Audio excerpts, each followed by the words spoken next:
I believe it was 2012 at a Go Red for Women event. At the event, they showed a video called Just a Little Heart Attack. I remember in the video, part of it that struck me and kind of stuck with me was she was laying on the ground and her son looks down to her and says, "Mom, I think you're having a heart attack." And she kind of, with the roll of an eye, looks at her son and says, "Do I look like the type of person to have a heart attack?"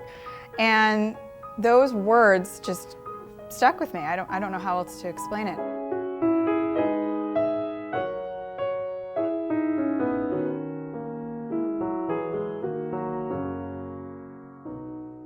It started out like a totally normal day.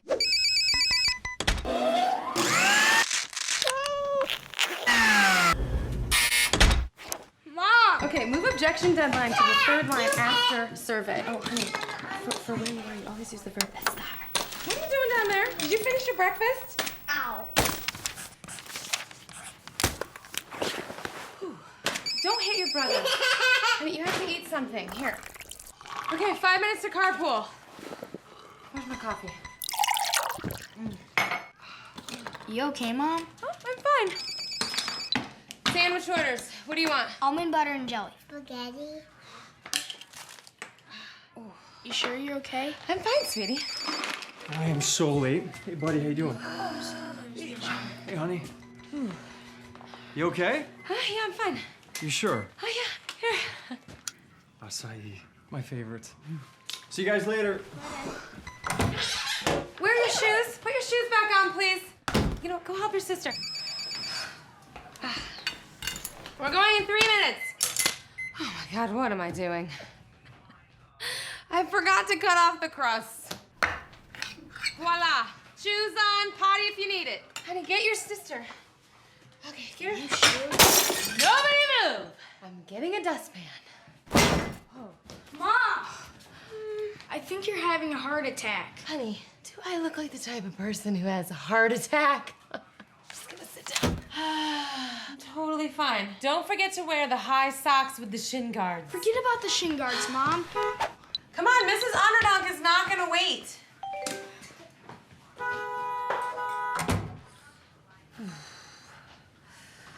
Whoa.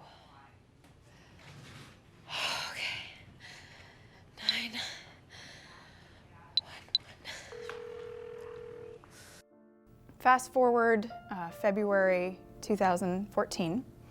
I have, at the time, my son was almost 2 years old, and we were vacationing. So my husband and our son, we went to Florida to visit my in-laws. And it was our second day there, and everything was fine. I was 32 years old at the time, and I was 25 weeks pregnant with a little girl. And I went for a walk with my father-in-law. It wasn't a strenuous walk, just kind of a nice leisurely walk first thing in the morning. My husband was out for a run. And we came back from the walk, and I went to the ladies' room, and I was standing in front of the mirror. I was washing my hands. So I cracked my neck, and almost immediately after that happened, I got this crazy chest pain. And it was going up my neck and radiating down both of my arms. And I thought, geez, what did I do? I thought maybe I pinched a nerve or something when I cracked my neck. And I wasn't nauseous, because they say you could be nauseous when you're having a heart attack. I wasn't really nauseous, but I felt uncomfortable. So I went and got some water, and I tried stretching to see what I did, and tried drinking some water. I tried laying down, nothing was helping. And I actually started to think, what if something's wrong with the baby? It's gotta be what's happening. So I called my OB back in Vermont, and of course they can't diagnose me over the phone. So they said, you should probably go to the emergency room. Something was kind of nagging in my head that, this is chest pain. I've got chest pain, my neck hurts.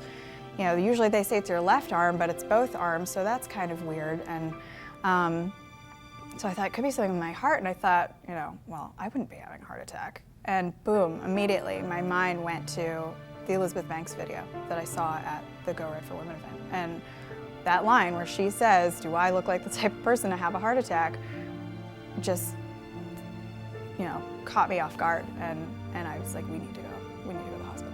I left my son with our nanny, and when I was walking out, he reached his arms out and he was saying, "Mama," and he didn't want me to go.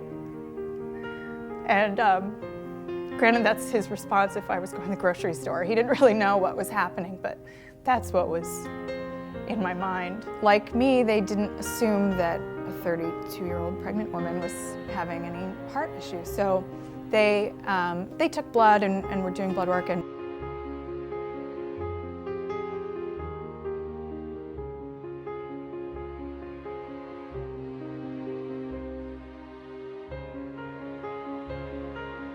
I just started thinking about my son, who was crying, "Mama, Mama," when I left. And I was afraid that's my last memory of him. The doctor comes up to me and he says to me, "We're going to go into your heart and we see 3 outcomes. 1 is we find the problem and we fix it.